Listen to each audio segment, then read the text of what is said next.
Any informational?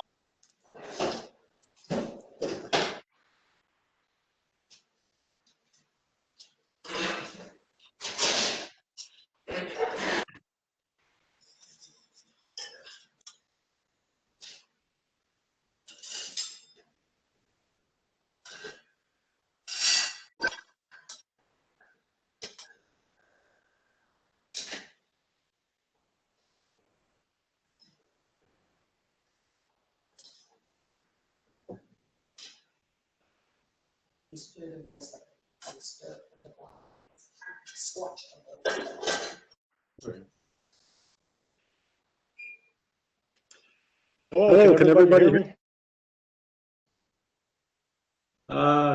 Okay. It's 6 o'clock, but I think we're going to hold off for a little bit until more people join.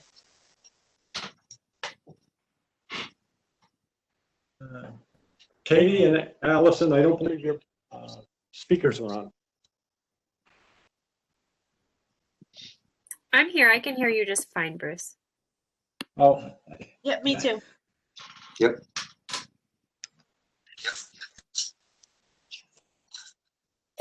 I have 3 kiddos, so I usually keep it muted unless I'm speaking, because otherwise there's a risk of background noise. But I'll be listening the whole time.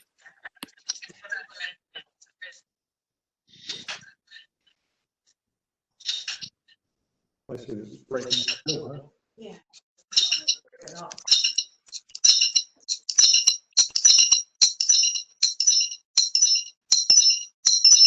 What's that noise?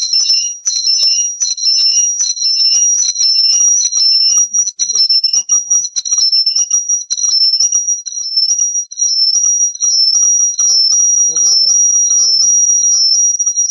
Does anybody know what that noise is?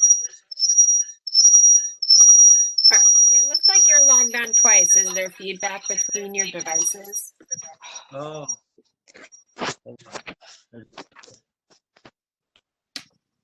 Oh, that makes it easy.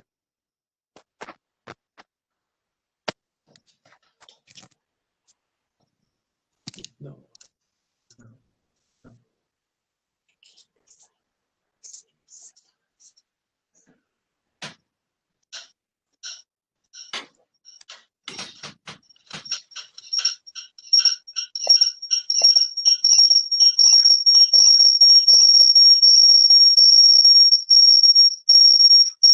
I don't know what that is.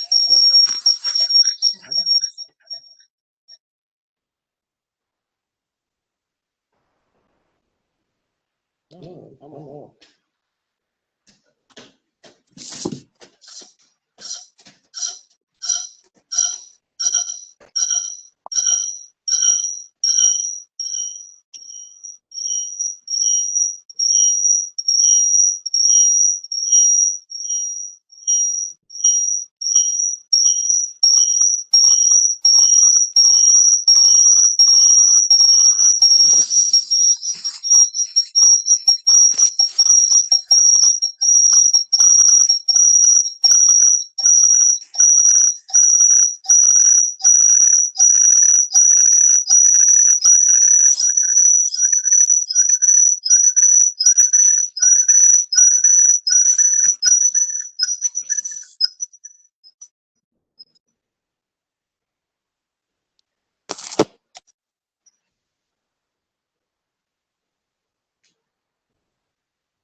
Yeah, I shut my phone completely off. I don't, and it was off. I wasn't signed on to that at all. Yeah.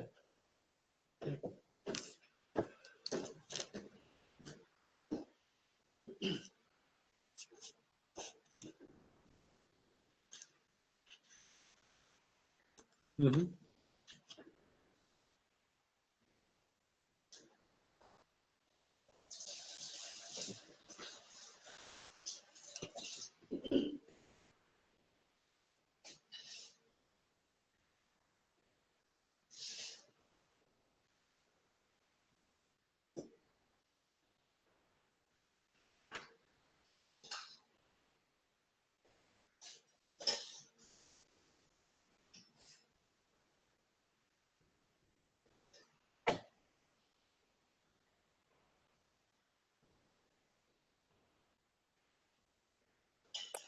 Well, it's now 6:05.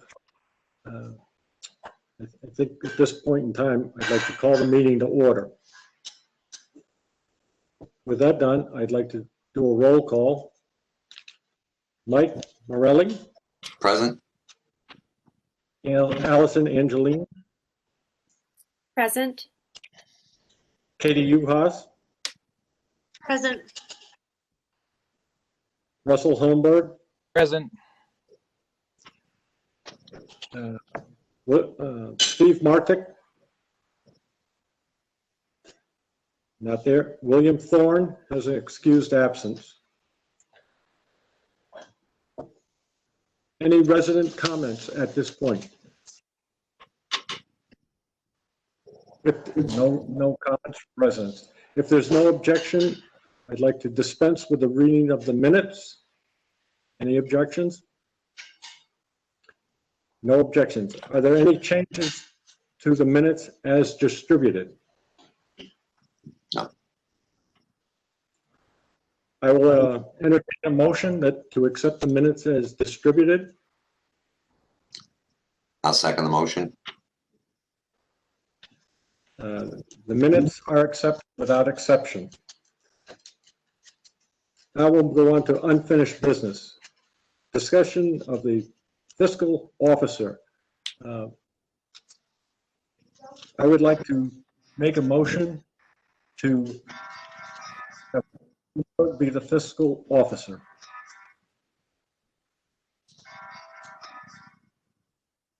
What was that? You were broken up?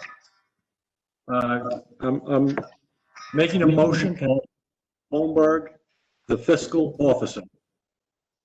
Oh, I'll second that. Are there any other nominations?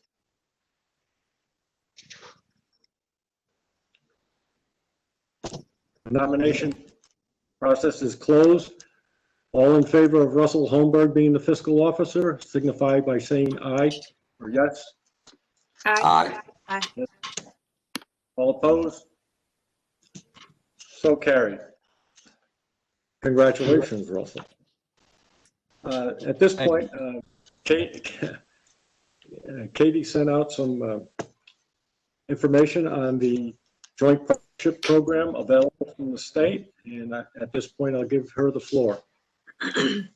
Yeah, so I've really realized there's so much out there once I got poking around, but I focused mostly on what the state had to offer. And there's two programs, so the Farmland Preservation Program and the Community Farms Preservation Program. They're pretty much the same as in regards to the Department of Ag preserves working lands by acquiring the development rights to ensure that the land remains for ag use. And the difference between the two programs are just size. So the Farmland Preservation Program is for larger farms, like hundreds of acres. And the Community Farm Preservation Program was put into place after to be able to accommodate the smaller farms in the state. To kind of put it into perspective, the state has, I think it was 383 farms in the program, so about 46,000 acres. And to put that into perspective, there's currently about 380,000 acres being farmed total in the state. So if it's something that we want to be a part of, it's kind of, from what I understand, it's a two-step process. One is identifying the locally important soils, and one of the girls that I work with went and looked, and it looks like we already have that in place, and I attached that to that email. And so the second part would be applying for the cooperative agreement. I also attached that to the email, and it kind of goes through what we have to do and who has to submit it. And it looks like it has to come from or be endorsed by Mayor Fred. And then it goes to the state, and then it gets like the stamp of approval by the commissioner. And that's how we basically enter this partnership with the state if we want to. There's a lot of different programs that kind of stem off this that can help farmers be a part of this.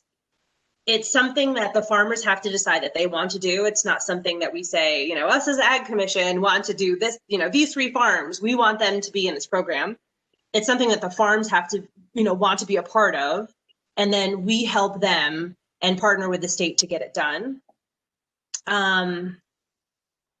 So from there, I went and looked into some of the funding opportunities that are available through the state. There's a few. So the one that would be most beneficial for our group would be the Ag Viability Grant. And it's a matching grant. So we'd have to front some of the money, but the state would match it. And so this grant is primarily for like municipalities, regional councils of government, ag nonprofit organizations.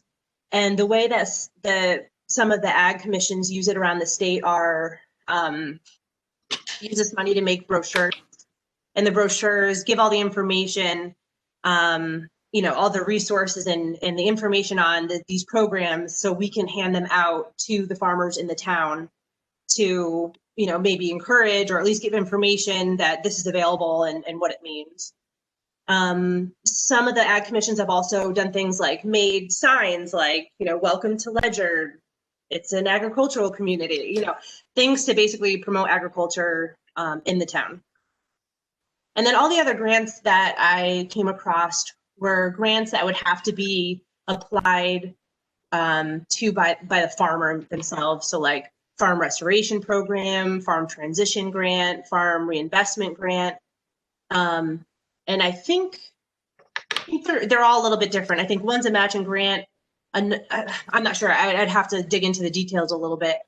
But like for the farm restoration program, it's taking or reclaiming overgrown pastures. So, you know, something that was farmed years ago that, you know, now is overgrown and there's invasives and there needs to be fences put up or, you know, anything along those lines, this grant can help them with.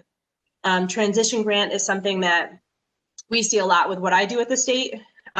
So farms may have to make improvements to be able to pass an inspection for market access or to pass the Food Safety Modernization Act inspections. And it also gives them, by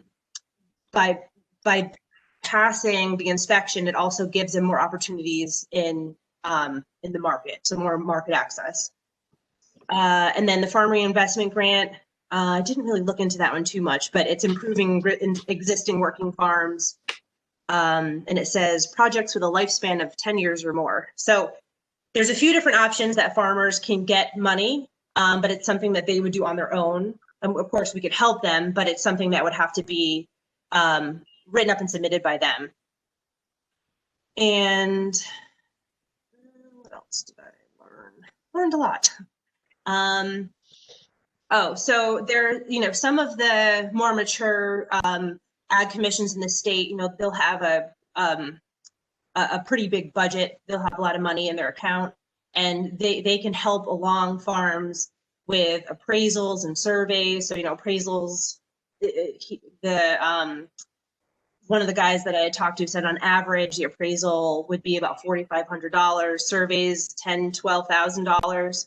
So some of those bigger ag commissions can help farmers, you know, with that cost when they're going to be a part of this farmland preservation program. But there's also different ways to go about that. So Farmland Trust can help with that. But it is something that I know, you know, now we have a treasurer. I really, there was no grant that, other than the farmland or the ag viability grant, that's the only grant that I could see that we'd be able to kind of build our pot, but that money has to go towards educating the town of Ledyard, the farmers in the town of Ledyard. I think that is it, but that's not it. There's a lot more out there, but that's what I found in the last month. So I'm not sure, is this something that we want to move forward on? And is it something that, how do we do that? Is it something that we decide on and then bring Mayor Fred in? Or is it I'm not sure how this would work.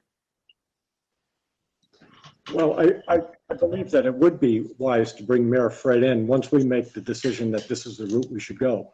I know I spoke with a few farmers, and some was selling of the development rights, and they had a question, and I looked up some of the answers, and it was, can the development rights be sold later?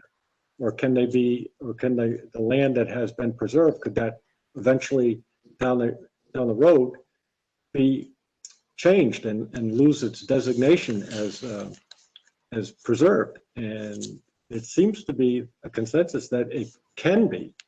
And that's one thing that kind of worries some of the people that I talked with, is that it could be reversed at some point in time.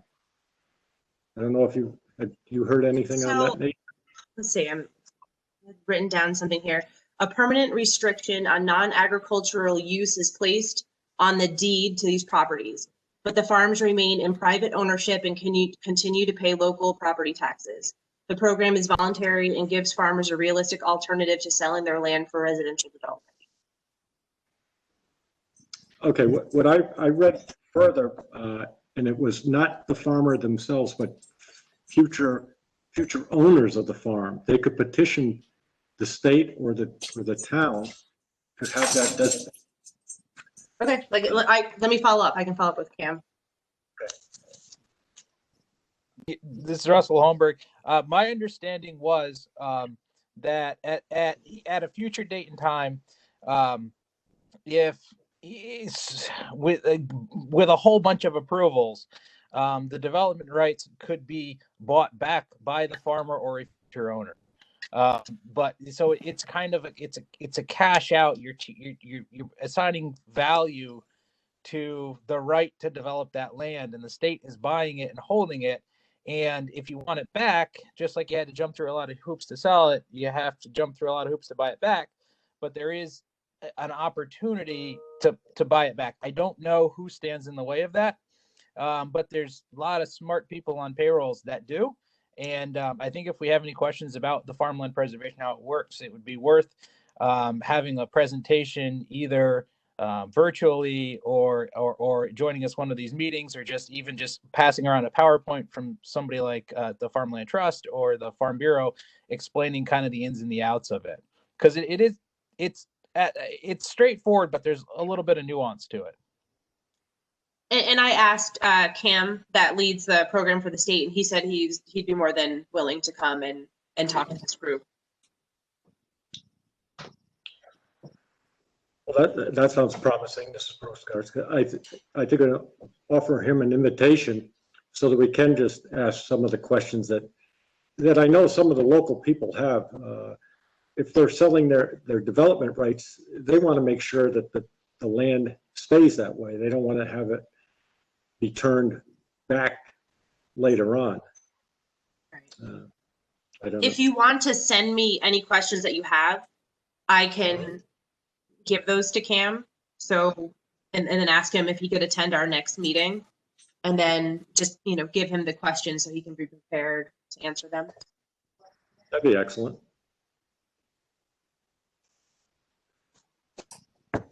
Any other discussion? Katie, can you remind me of Cam's last name for the minutes? I can't think of it. I'll send it to you. Okay. I can just look it up later. I just didn't know if you knew. It starts with a W, but I can't remember. We're a small agency, but when you're outside of your department, you don't really get to know everybody very well. So Yeah, I'll send it to you, Allison. So I guess, so for action items, I'll talk to Cam if anybody wants to send me any questions. Let me know what needs to be done, if I need to send the application over to Mayor Fred to take a look at if we want to move forward with being part of this farmland preservation program. And then also, I mean, I think if we are going to move forward with that, I think the ag viability grant is something that we definitely should do, especially because, you know, we really need to be able to, you know, give the growers in the town all the information, and the best way to do that, you know, would be, I mean, we could be creative, but brochures or having signs or just, there's a lot of things you can do with this money, but I think to start, we could use the money to get the word out, because we can't force farms into doing this. We can just educate them that it's there, and then it's their decision. But it will be easier to educate them if we have a little bit of money in our pocket. But that being said, it's a matching program, so we'd have to have some money up front to be able to start it and then get matching funds from the state if we get chosen, you know, to be able to move forward with this grant. Okay. This is Russell Holmberg jumping in again. And just from a grower's perspective, so you all know what you're getting into. When you write a grant for the state, you do have to have a scope of work. You have to have like a whole grant proposal. Like somebody has to sit down and write the whole thing out. There's deadlines, and then there's a selection process. So you really do. It's not like, well, we'll fill up the checking account and then figure out what we're going to do with it. There's what are you going to do with it? When are you going to do it? How's it going to get spent? And then there's verification afterwards. So it's not, there's a bit of work on our end that before we go ahead and say, oh, let's just add some money to the checking account. We really do have to sit down and say, what are we going to do with it before we just say, hey, we should go for a grant. I really need to start with what the purpose is. So just a thought before you get too far down the road. I think we have some time to figure that out anyway. Katie, you know what the funding cycle is for those grants for viability? Probably like February, March, something like that, and then maybe November. I can never remember when that phase. I believe for the no, that was for the transition grant. I'm not sure for the ag viability, but I know that I believe it's February. It's around mid February they're due. So. Yeah, no, absolutely, Russ. I totally made that seem a lot simpler than it was. So thank you for saying that. There is definitely a lot to it. I know that Farm Bureau in the past has worked one-on-one with people to write a good grant to be able to submit it. But yes, the deadlines are, you know, you have to say this is what you're going to do, and then you have to prove that you've done it before they're going to just write a check. The state will write a check to us, even if our grant has been accepted. This is Allison Angelini. My experience also has been that the money has to be fronted. So Yes. if we were to write a grant for $10,000 to cover signage and brochures, that we would need to pay for that. And then we'd be reimbursed a percentage of that once the project was completed. Right. So we just figure out that initial funding as well. Yes, absolutely. Yeah. Yeah, we can't, with no money, there's nothing we can do. We'd have to have money to be able to even go down this road at all.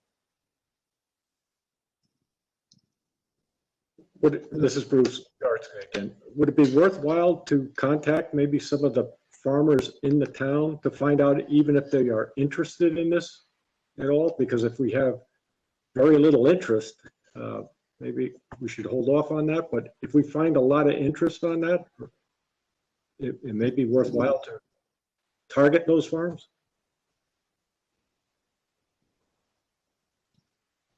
I mean, it would make sense, I think, if we found out, first of all, if we have people that are interested in applying.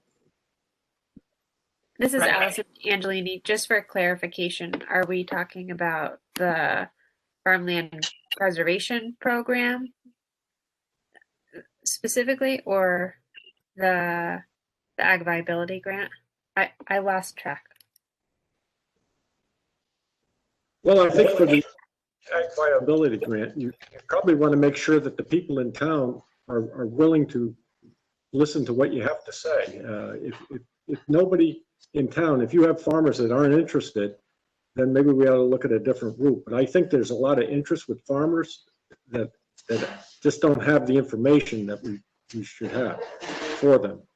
And this ag viability grant could also, it doesn't just have to be for the land preservation. It could also be used for anything that impacts, I think it's, yeah, anything that directly impacts and or fosters agricultural viability. Mm-hmm. So like I said, that there's different ways, you know, there's people have used signs like welcome to the town, you know, on the town limits, like welcome to the town, you know, and it's an agricultural community, or working with the school if it has an ag program. So there's a little bit of flexibility in there what we can do with that money. But I know a lot of people have used that money to help educate, to get people on board for farm land preservation. Katie, could you maybe just take the last year or two of viabilities that were awarded to municipalities and just like maybe email that out to the group, something like that? Yeah, I'll have to, yeah, let me talk to, and I can ask Cam to talk a little bit about that too next meeting. Yeah, because it'd be pretty easy to just kind of look at a snapshot over the last 2 or 3 years. These are the municipalities that went in and received grants, like, you know, towns and ag committees, and what they received them, and what the amount was, and what particularly what they were for. Might be instructive to be like, this is the kind of work that would receive a grant. Yeah, okay. That should be, I mean, it should be pretty readily available, I think. Yeah, I mean, he was able to, off the top of his head, give me, you know, Granby made brochures and Woodstock did this. So yeah, I think that'd be easy information to get and valuable.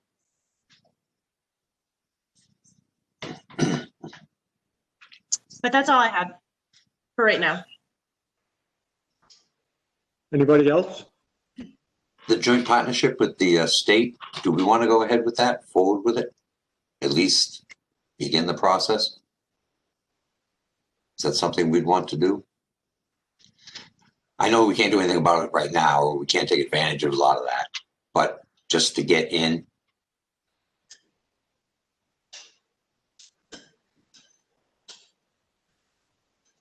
Well, I think that's the route we're heading. I think that would be worthwhile to get the state involved and see what we can get for funds. I think it's the first step.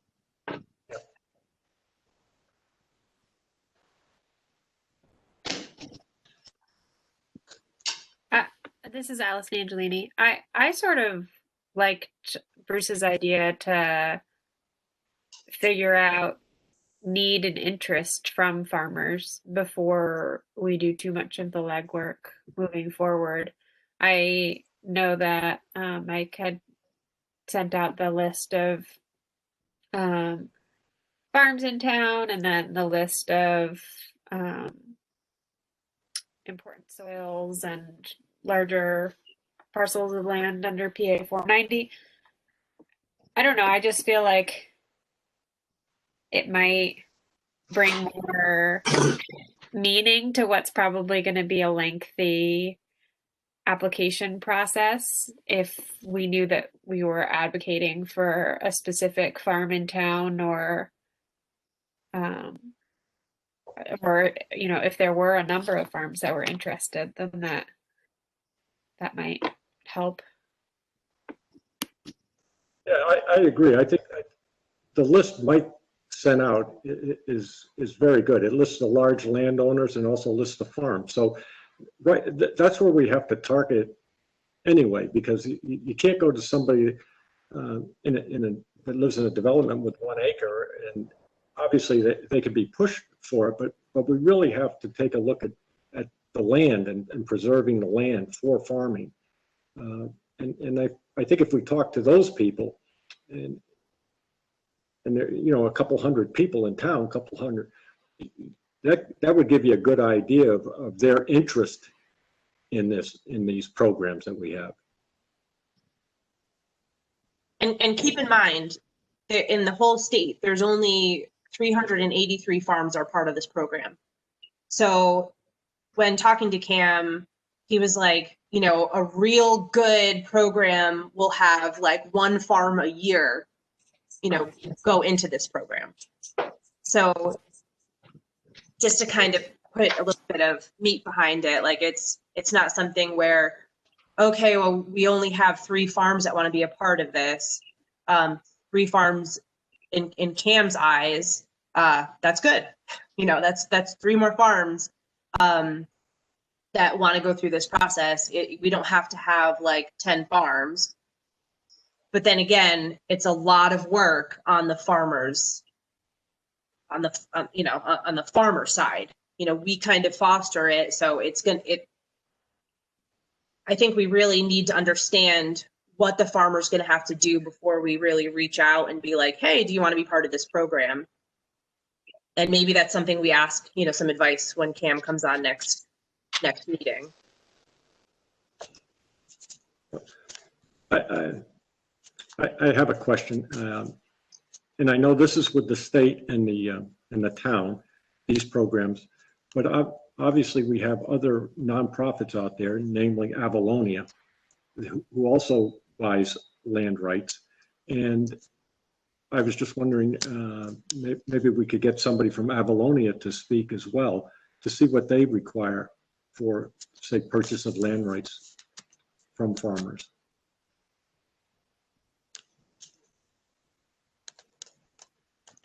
Because if they have fewer, sometimes a nonprofit such as that might have fewer hoops to jump through.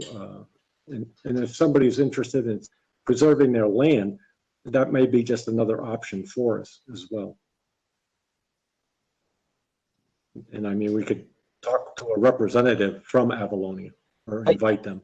Does Avalonian have any, I don't know, does Avalonian have land that that they let people farm, or once it's in Avalonian hands, does it become kind of lost to nature kind of thing? I thought that was the difference between farmland preservation and like we abut the Nature Conservancy, which was a farm, but now it's trees. So it's still preserved, but it's not preserved as a working farm. I don't know the answer to that question, to tell you the truth. I do know that they do make exceptions for certain parcels. I know the parcel on River Road in Mystic, I believe, is owned by the Avalonia Land Conservancy and hayed by a farmer. I think there are a small number, but I don't know what that process, what that lease arrangement looks like. Mm-hmm.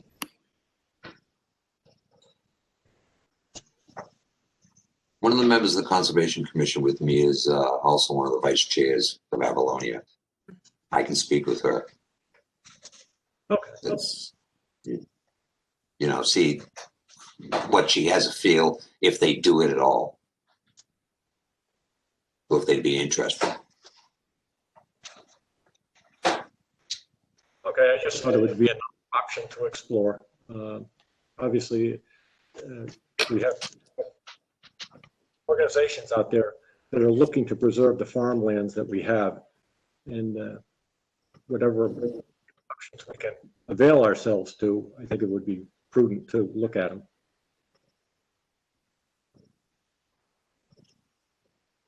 Any other discussion? I'm just from a formality standpoint, where's the best place to put any, you know, I had emailed out the locally important soils and the agreement form there. Is there a place that is a good spot to put this information as I get it? Like, is there a folder that I should be putting this stuff in? It's probably better than trying to email when I get stuff. I'm not sure on that. Probably Roxanne would know that better. Roxanne.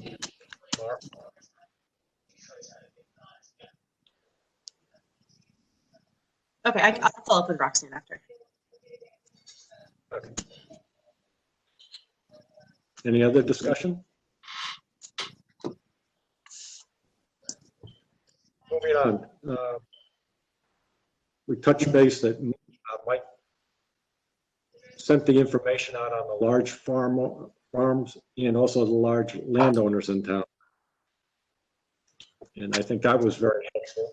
It kind of puts in perspective how many people we have for our target. Any discussion on that? The only thing I wanted to, remark about it was that some of that is the stuff that's registered with the town. Some of it's PA 490, and some of it is, forest, which is still considered agricultural land. I also know there's a few other tracts in town that I know people farm, but it is not official in the tax assessor's office.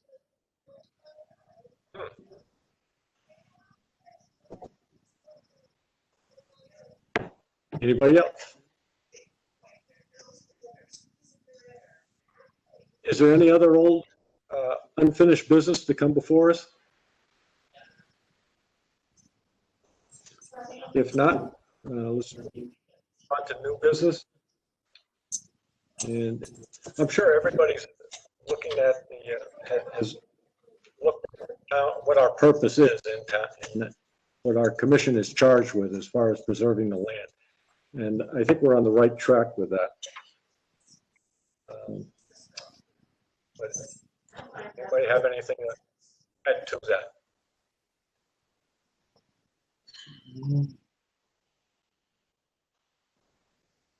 If not, is there any other new business to come up with the commission? I was approached. There's a farmer in town that is looking to get a 4-year lease on a piece of town property. Currently, he has a 1-year lease that's renewed annually, but he's looking to reseed the fields, and in order to get the farm assistance for that, he needs a minimum of a 4-year lease.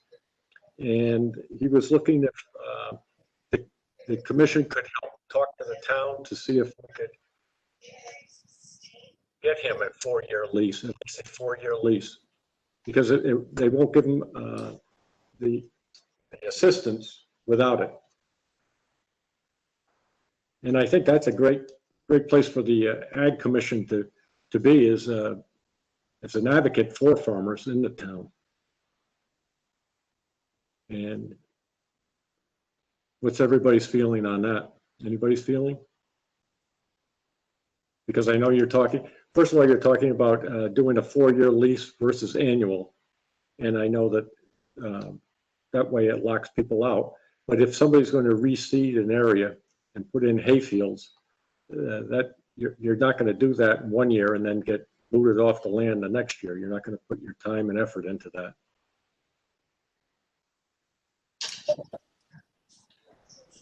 Which piece of property is this? It's down by the Joe Clark Brook, so I imagine it's past the old Joe Clark property, or Al Clark property off of 117. That's the one, and I believe it's off that little side road there, Boldick Road. Okay. If you're familiar with it, they usually, I think that's the parcel he's looking at. Is this the same gentleman that's been leasing it for a number of years off and on? I can't remember his name right now. Yeah. Walter Major, if that's the one. That's the man. He also did a lot of the land Excuse up me, on. Bruce, can you repeat that for the minutes? I couldn't hear. You cut out. Which part? The 4-year lease. The address and the name of the individual.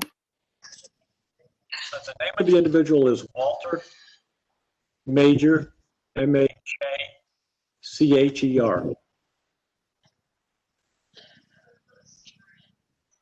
And the property is off of 117, like Boldick Drive. If you're familiar with that. Okay. But he, yep. Are you all set, Allison? Yes, thank you. Okay. But what he's looking for is the committee, our commission, to look into and write a letter in support of a 4-year lease for him, so he can upgrade those fields. And the other part of it is that the beavers dammed up the brook down there, silted in the brook, and where they cross from one field to another, it should be dug out again and have some cobblestones put in so that they can gain access from one field to the other like they used to do. So this is just a letter that he would like us to submit to the mayor or to whoever looks into leasing the property. Bruce, this is Steve Mardick. Yes. First of all, I just want to let everyone know that I logged on late. I got on at 6:14, but I didn't want to interrupt at the time.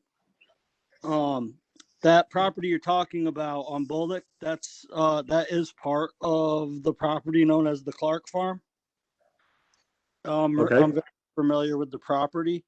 I've been there several times in the last couple weeks. I have not seen any evidence of where there's a beaver dam, but as a side note, there's been a lot of work going on over there with the Tri-Town Trail Committee or whatever that is.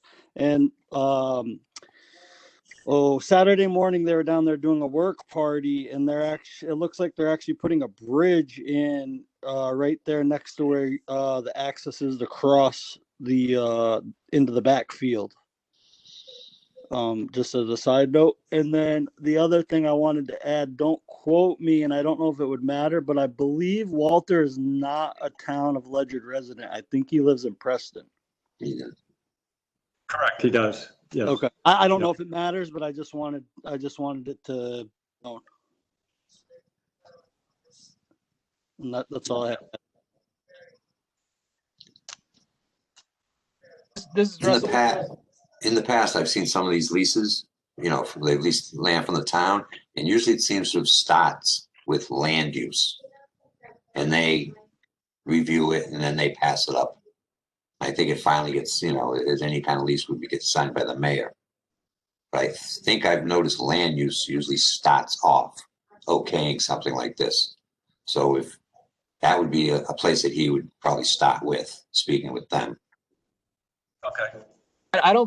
This is Russell Holmberg. I don't know that we can speak to an individual or an individual piece of property as a commission. I think as a commission, we could recommend that it would make sense that if somebody leasing a piece of property was in good standing with the town and they could show a plan of why they needed something for more than a 1-year lease, that as the Ag Commission, we think that's in the best interest of the agriculture community and the town to pursue, and just you refer that to land use or the mayor's office or wherever it needs to go.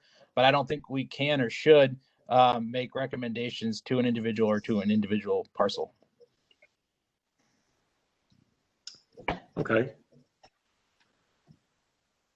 At least not to make recommendations when we really don't see a plan. And like I say, land use would be the one that would make that determination. Like Russell said, we could encourage the idea that, somebody's going to improve the land, that, we're all for it.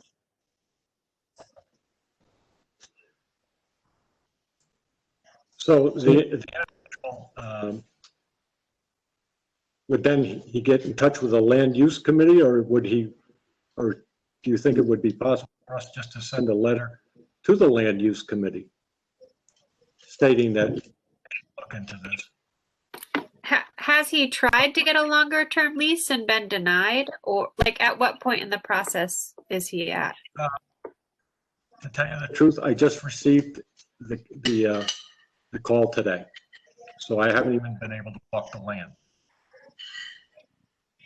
But I know that was the plan to do a reseed, and in order to do that, you can't get agricultural assistance with just a 1-year lease. They won't pay money.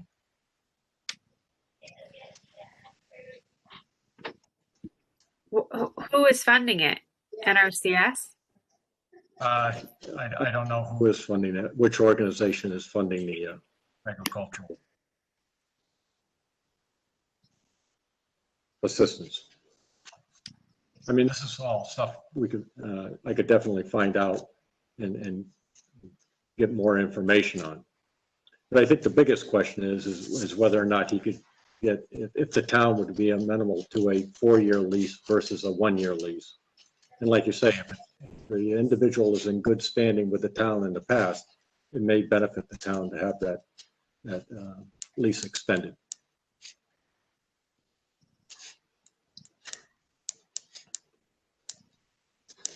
I would recommend he goes before the land use and makes his request to them. Because I have seen in the past where they've granted, well, they haven't granted it, but they've okayed and approved these, these leases. Okay, so what I'll do is I'll talk with the individual and tell him to get in touch with the land use. And you're looking for a plan and past performance. Yeah, and once it comes before them, we can always submit what we, our recommendations. Yeah, well, I think this is a good place to start. I can get him the information and he can talk to the land use, and explain his situation, and then he can there. So that's helpful. Any other discussion on that? Not much, okay.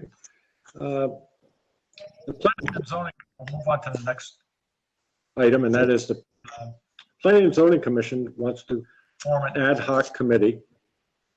And obviously they're looking for 2 members of the Agricultural Commission to be on it. And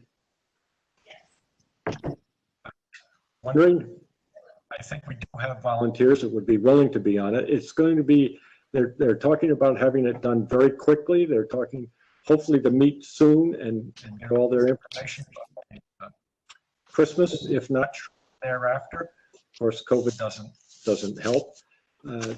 But anyway, I think we have solid members that could be on the ad hoc committee that would represent the Agricultural Commission.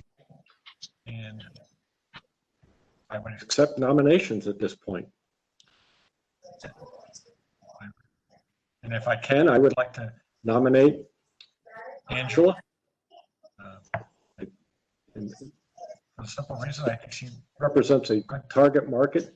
It's going to be important in the years to come with the small farms, the very small farms. And I think COVID has shown that these are going to be important as the time goes on. So I think her input on this would be very helpful as far as the agricultural aspect. And I would also like to see somebody with a, like animal husbandry on this commission as well. So anyway, first point, I would like make a motion to have Allison be a member of the ad hoc committee. I'd second the motion. All in favor, say aye. Aye. Aye. Aye. So passed. I'm looking for another member to be on that committee with Allison. I know that from my own standpoint, I'd like to see somebody with animal husbandry on that. I know Steve has animals on his farm up there, his mother-in-law, and I was wondering if Steve, if you would be interested. Is Steve Martik there? I'm here. Would you be interested? Of course. In that case, I'd make a motion that Steve Martik be a member representing the Ag Commission. Can I make a comment first? Yes, you may. Because I would certainly second a motion for Steve, but I would also like to discuss the value of Russell serving on the committee, because it seemed as though a lot of the interest from the town was to develop regulations around large farm events, and so I think that he, could potentially speak to more of that agritourism portion that I'm just mentioning it. I don't know. I haven't talked to Russell about it. I'm just throwing it out there. Yeah, can I add to that? This is Steve Arctic. I think Allison's right about that, because the last meeting with the land use that I attended, they really started to backpedal on the backyard chickens and whatnot, and it sounded like they were really gearing more towards the commercial uses of farms. So I agree with Allison on that. It seemed I attended the planning and zoning meeting on this past Thursday. That would be November 12th. And there was discussion by the attorney of the Ledgered Fairgrounds. I apologize, I don't remember the exact name of that group, but the folks that host the Ledgered Fair every year, about creating a community enhancement district, which would essentially function as a moving zone for ag-related events. And it seemed like there was interest among planning and zoning, who are the ones that requested this ad hoc committee be developed, for this to be pursued as a way to create separate zoning regulations for agritourism and ag-related events. I just think it's a little more complicated. I mean, clearly, if you read through the planning and zoning, there's a lot of chicken complaints. So I'm not saying that that's small. I mean, I think there's equal value to having someone represent home husbandry as well. In which case, like I could back out if it made more sense for Steve and Russell to be the two representatives. I'm just throwing that out there. Allison, thank you for the kind words. It's something I desperately want to be a part of. So if there's any way to get me on that, I would really, really, really appreciate it. I frankly am a little discouraged that there aren't more farmers on that committee. There should be mostly farmers, in my opinion, representing all aspects. I'm slightly frustrated with the process, but desperate to be a part of it. So if there's any way you can get me on there, thank you, Allison, for throwing my name out there. I really appreciate it.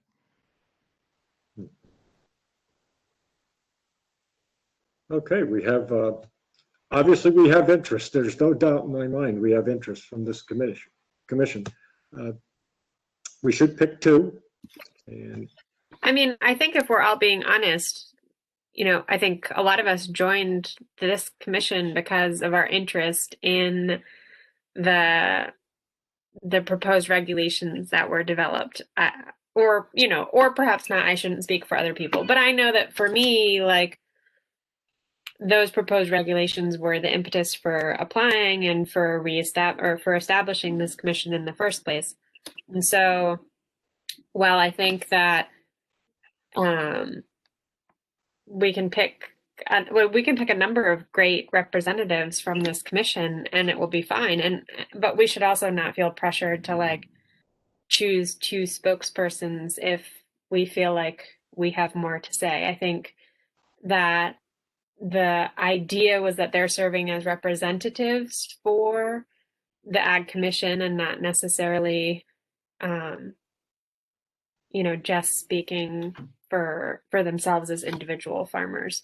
So I think we could, I think we should certainly nominate two people that we think are the best or would be wonderful for the committee, but that we can also develop a way to sort of gather important feedback that gets funneled through them to that ad hoc committee. well, I agree. I do believe that the impetus for most of us joining this was all the trouble that came about because of the backyard chickens and everything else, and then the regulations that were proposed. So that being said, there's no shortage of members that are willing and able to do a good job on that. So I'll leave nominations up to, I'll leave the floor open. What is the this like the structure of the ad hoc group? Like there's so 2 members from here, and like what's the full group? Is it 6 people? To tell you that, I think it's 2 from here.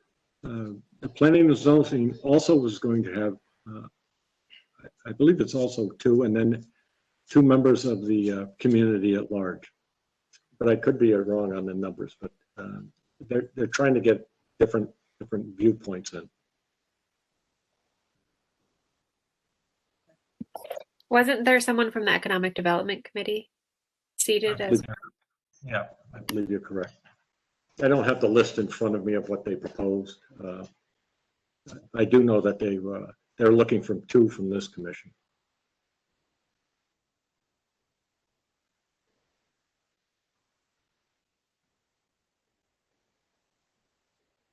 I'm accepting nominations. I nominate Russell Holmberg. This is Allison Angelini. I second. So we have 2. I don't believe Steve's was seconded, if I'm not mistaken. The motion was put, and then we had discussion. So if I have no second there, that motion will fall to the floor. I'm happy to withdraw my nomination if people are having second thoughts. But I also raised livestock for the first 7 years of our farm, and I believe that I can listen to feedback from individuals with an interest in home husbandry and best communicate that to the committee. But, you know, I'm happy to step down if folks want Steve to serve as well. Well, I personally would not want, this is Bruce Garcia, I would not want you to step down, because I think that that you and represent what's coming to the future of farming. You are the way it's headed. We are now looking at, the United States Congress is looking at getting rid of the large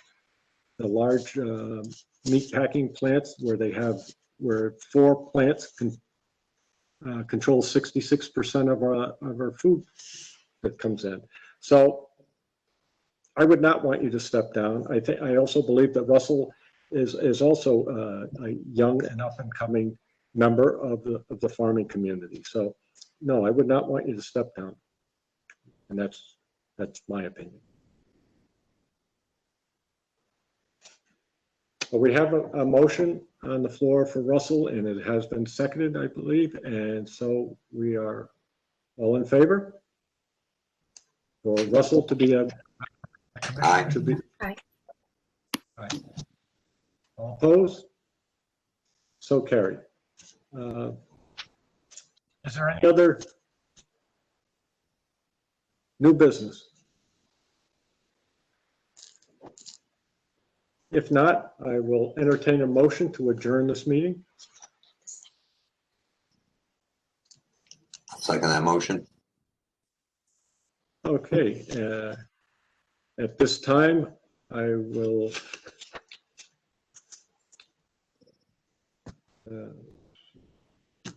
because it is seconded, I will adjourn this meeting without exception at 6:58. Thank you. Night all. Bye. Bye.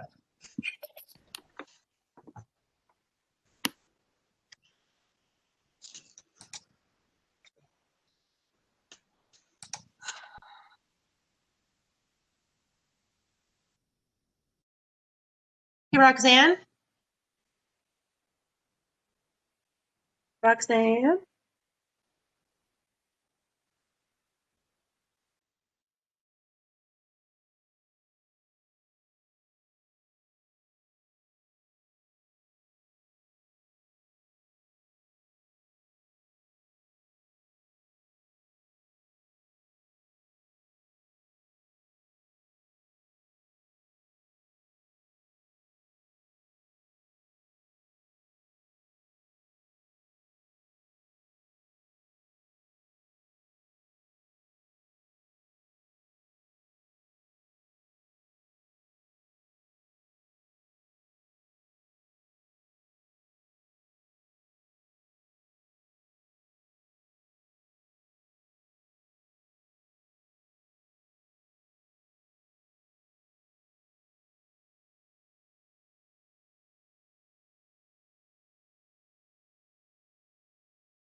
How come I can't hear you? Are you talking? No? Hello?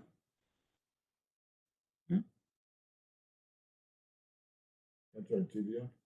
Good. You're on mute.